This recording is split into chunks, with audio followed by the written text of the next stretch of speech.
Hey, good evening, everybody. It's Greg, Clearwater 124. Do a little video tonight, show a couple things. Might do some soldering. Not sure. We'll see how it goes. First thing I want to mention is a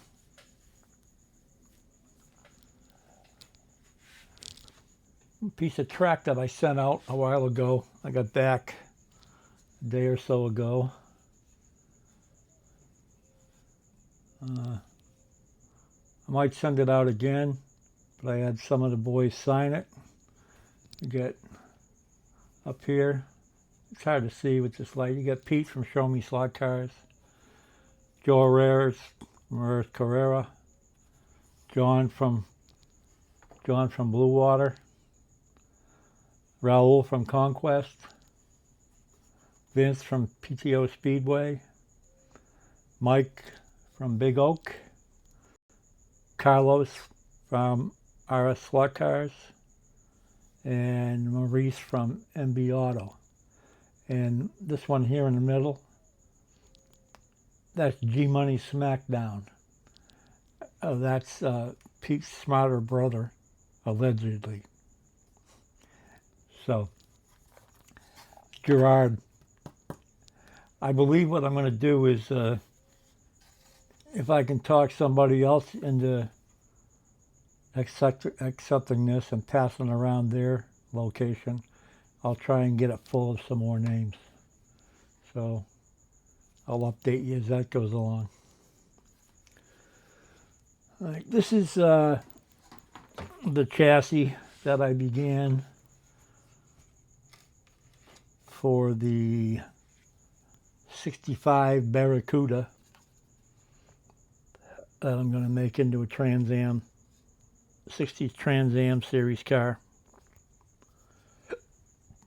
I've decided to build a brass chassis because it's been a while since I built one. And last video I said, well, if you want to see any of this chassis build, put some comments in there. And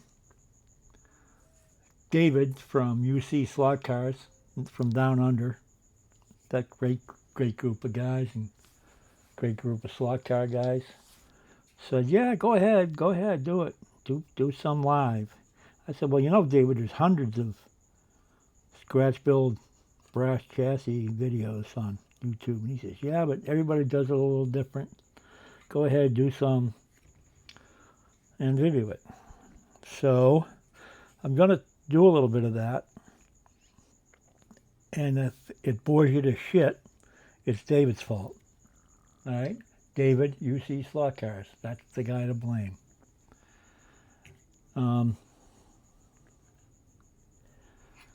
This is just pinned on this board. Nothing is soldered. I just got it squared up. I have the motor mount here. That's the first thing I will solder. This guide plate is in here simply to hold the two chassis rails parallel. It's not soldered in. That will be probably one of the last things that I solder on this. That's just there right now to hold everything square.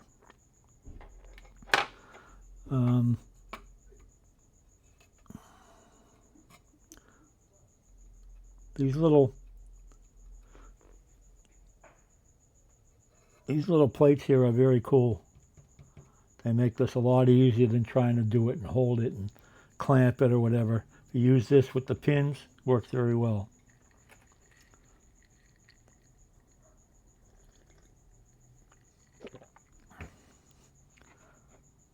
The first thing that I learned I did wrong when I started building brass chassis is I had a cheap soldering iron and it was never hot enough. I could never get it hot enough.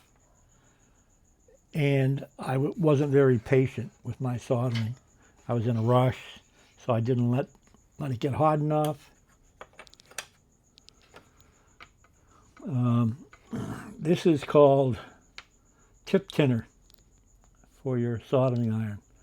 And all it does is it makes it the solder attached to it better, and it's easy to clean the tip.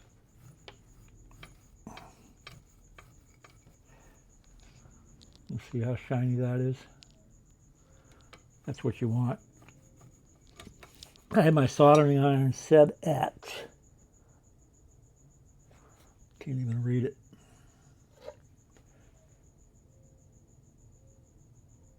about 850 degrees. I like it nice and hot. You put it on there, you heat the brass up, your solder flows well. The solder that I'm using is number 21 1045, a 1mm solder. I also have a little bit smaller size. I don't know what size this is, but it's a little bit smaller. I use this for wiring, like wires to motors, wires to braid, that type of thing. It's a little lighter solder. So, I got my soldering iron nice and hot. I'm going to apply some liquid flux. I use a brush. I'll show you. I just have a little tub of flux in here, liquid flux. I used to use those little bottles with the needle tips on them. I didn't like them. After a while they leaked and you ended up with a big mess. So I just have a little tub of flux, a little brush, and I use a lot of flux. Fire it on there. And what that does is it allows the solder to go down in between the rails and really tightens things up. And then I just put some solder on the end of the tip. As you can see, it's nice and hot. Like a little wooden stick here. I just hold it down to keep it solid. Apply the iron and just relax for a while. Let the solder and the flux do the trick. Don't be in a rush, but let it get nice and hot. And what you're trying to do here is touch both this rail and this bracket, so both of them are getting hot. And there you go. You can see right there. You probably can't see it, but anyways, the solder is flowed down. It's flowed down between the rail and the bracket, and it's filled that gap right there. It's all nice and solid. So now I'm just going to turn it, flip it around this way, and the same thing on the other side.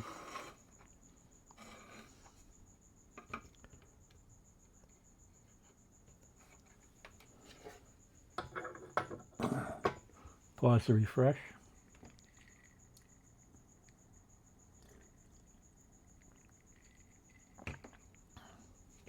Okay, apply your flux.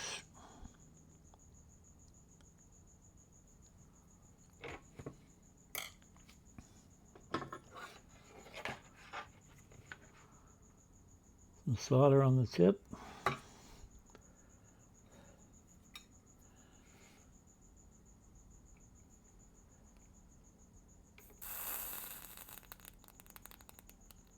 Let it flow. You can even slide your iron along a little bit, and the solder just follows that flux, fills that gap. See if I can get you a little shot of that.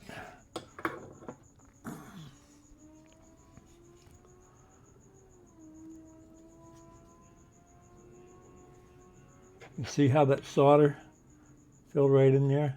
Filled that gap. Now that's a nice solid joint. And it's pretty clean, which that's something that's just becoming a part of my soldering. My soldering is much cleaner than it was in the beginning, if any of you saw my first videos on building these chassis. But that's the key. A nice hot iron plenty of flux. Take your time.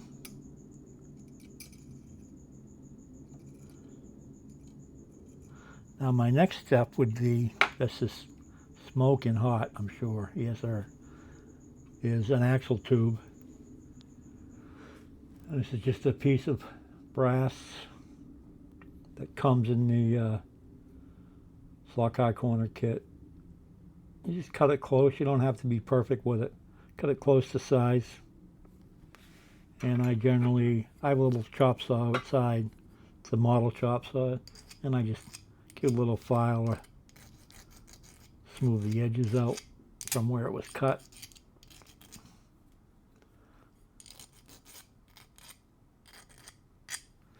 And then I take a little rat tail file. The same thing on the inside. So what you're going to be doing after you solder this in is you're going to be putting these are the bearings that come in the kit. The axle runs through.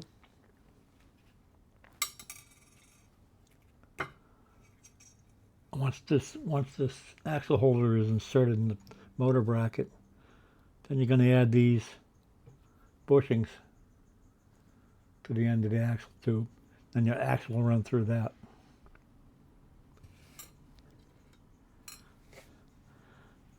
The reason I say that it's not important about the length of this, as long as you're close to what you think you're going to need, you can always trim it off with a Dremel. So I never get too concerned about the length of it. I just get it close, and then if I got to trim it a little bit later, I will. So same process with this. Get your axle tube into your motor mount like so.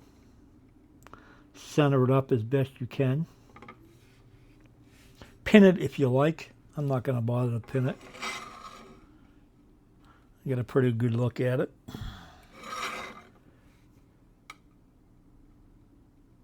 Trying to get it equidistant. Remember, every wheelbase on the cars is different depending on the size of the model, the wheelbase that you're going to use, and the wheels and tires that you're going to use. So you can always add spacers.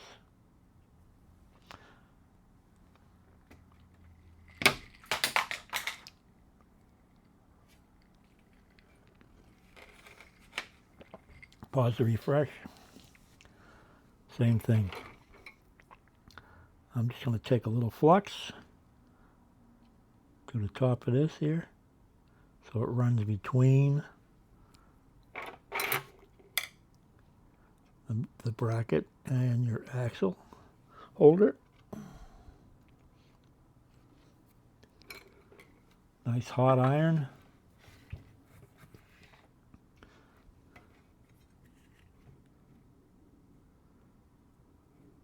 Solder it up.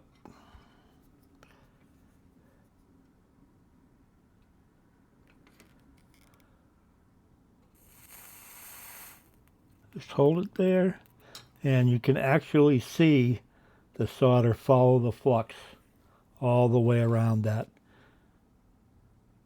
axle holder.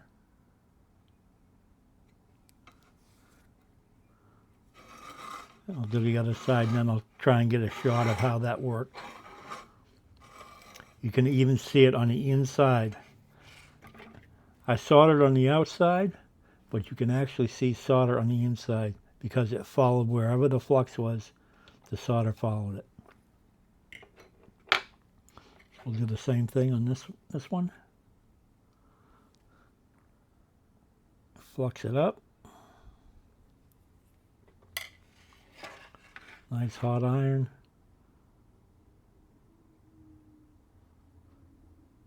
Solder on the iron. Same deal. Try to hit both pieces of brass, both the motor bracket and the axle holder. Just hold it there.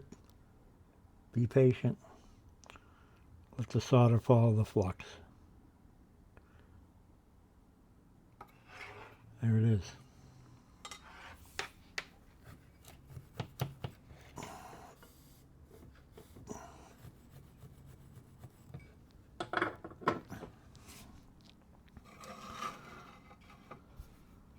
Same thing. All right, I'll pick this up and see if I can show you. Okay, remember I was soldering on the outside, right? I soldered out here and I soldered out here. Now if you look inside here, you can see the solder's on the inside.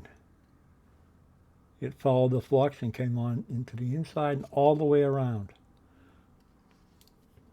on both sides of the axle tube. See it on the inside?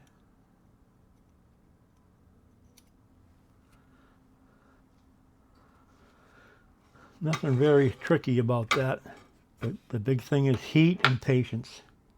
Those are the two biggest things that I've learned building these chassis. And it's been a while since I built a brass.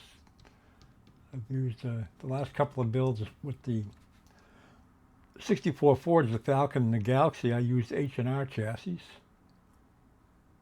What was the one before that? The last one I built scratch might have been 68 Dodge Dart for the same racing series. But yeah, so that's easy enough, don't you think? So my next step would be to place these bearings in. Some people solder them. I have done it both ways. I have soldered and I have not. I have just left them without solder. Man, I did a nice job of centering that. Holy cow. Pause to refresh.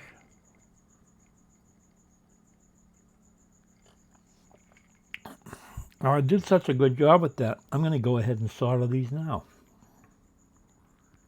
This video hasn't been that long yet, has it? You're probably all bored and left anyways by now. Thanks, David. So yeah, let's go ahead and solder these puppies.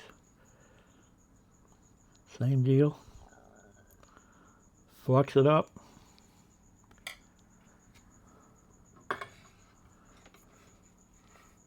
Nice hot iron. Some solder.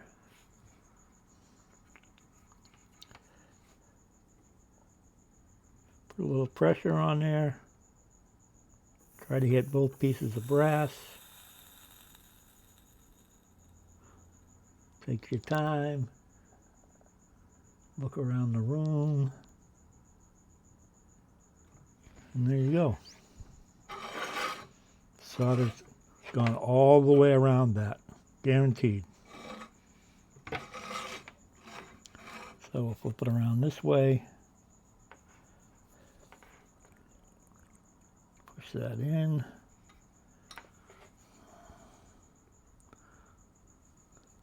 A little flux.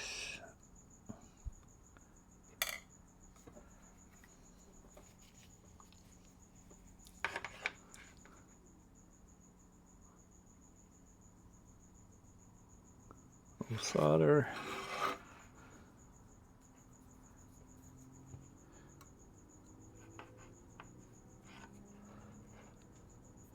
Both pieces of brass if you can.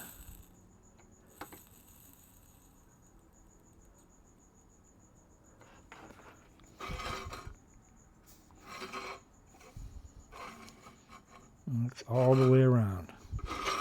Beautiful. Something else I'll tell you. Brass is very forgiving.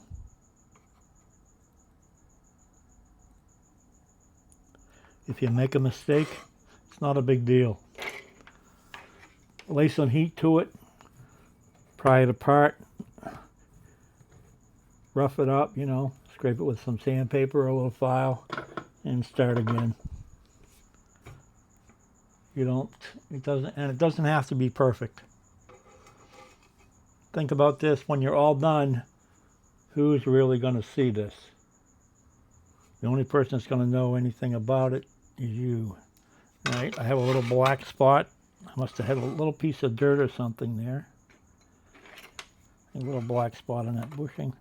That's not a big deal. A little file. We'll take care of that. Done.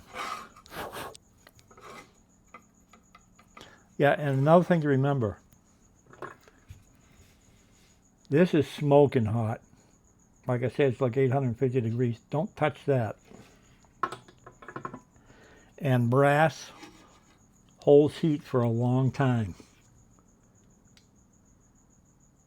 All right, that's okay to touch now, but that holds heat for a long time. So we got our motor mounts in, our axle tube is in, and our bearings are in. So my next step will be, I'm not going to do it tonight, that's all I'm going to show you tonight. If you're not too bored, maybe I'll video it next time. Put some comments down there in the bottom, blue from down there, and tell me if you want to watch more of this boring crap, or tell David to leave me alone, or whatever. But my next step will be to put an axle, wheels, and tires on here, take my model, place it there with the wheels and tires on, and then I'll know where to set my front axle holder.